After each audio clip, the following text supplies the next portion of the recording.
Hi guys! What's up? Good day sa inyo lahat. Today's video, kusinero na naman tayo. Guys, ngayon magluluto tayo ng pinangat at tilapia sa sampalok. Ito nga pala yung mga kailangan natin. Siyempre, una, bawang, luya, sibuyas, siling manigang, paminta, asin, sampalok, na napakuluan na. Tapos, saka siyempre, ang ating mga tilapia. O, so, anong pang hinihintay? Tara, luto natin. Let's go! Geng, geng! Guys, una, magbubukas tayo ng apoy. Gamit natin yung mga regalo ni Nanay Rachel no Father's Day. O, Rosetti, baka naman. O, tsaka, ano to, Eurochef. Ganda o. Very good. Lalagyan na tayo ng konting mantika. Panggisa lang.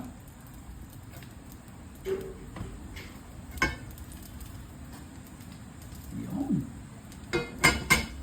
Una nating ilagay, luya. Palabasin natin ang aroma ng luya muna. Oh, gandang magluto bago Oh. Gandang bago kong mali. Tapos lagyan na natin itong bawang. Konti lang. Gisa-gisa lang.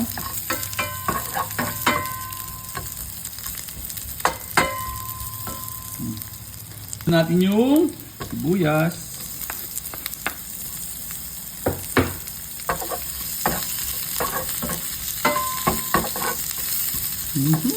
Bango agad.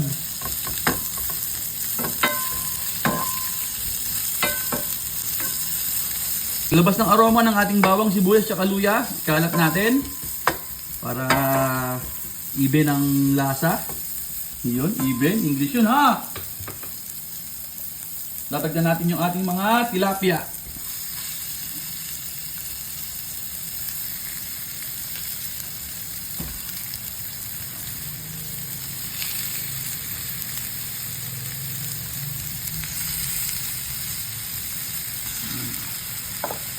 Lagyan tayo ng asin. Konti lang.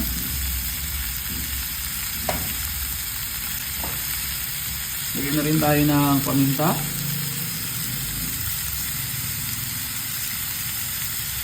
Siyempre, takpan muna natin. Balok natin, liligisin natin para lumabas yung katas.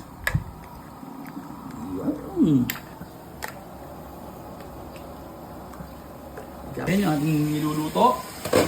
Ngayon, yung ating pinigang sampalok, lalagyan na natin yung katas. Yan! Naku po!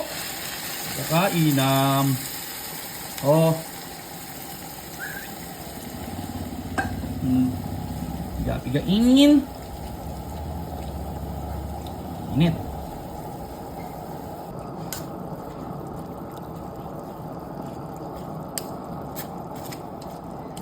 Pagkapiga natin ng sampalok, lalagyan tayo ng konting suka lang, konti. Oops. Sabay na rin natin yung mga sili. Muko po.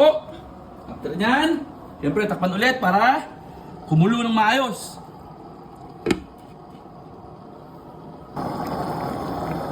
Po. Yan, kulo. Marioset, amoy pa lang. Alam mo nang mabisa. Amoy pa lang. Titikman na natin.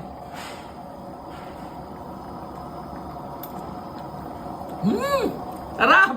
Panalong panalo. Asim. Pangat na pangat. Sarap.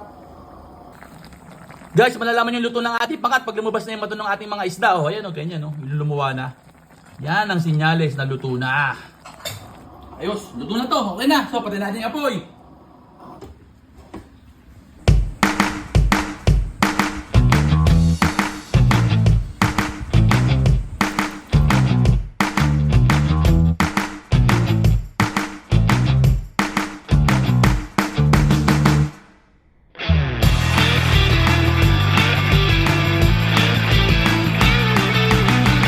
Guys, okay na, luto na. Hanggang dito na lang, kakain na kami. Yun lang, maraming salamat sa panonood.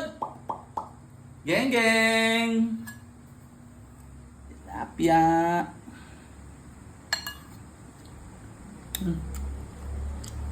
Quality.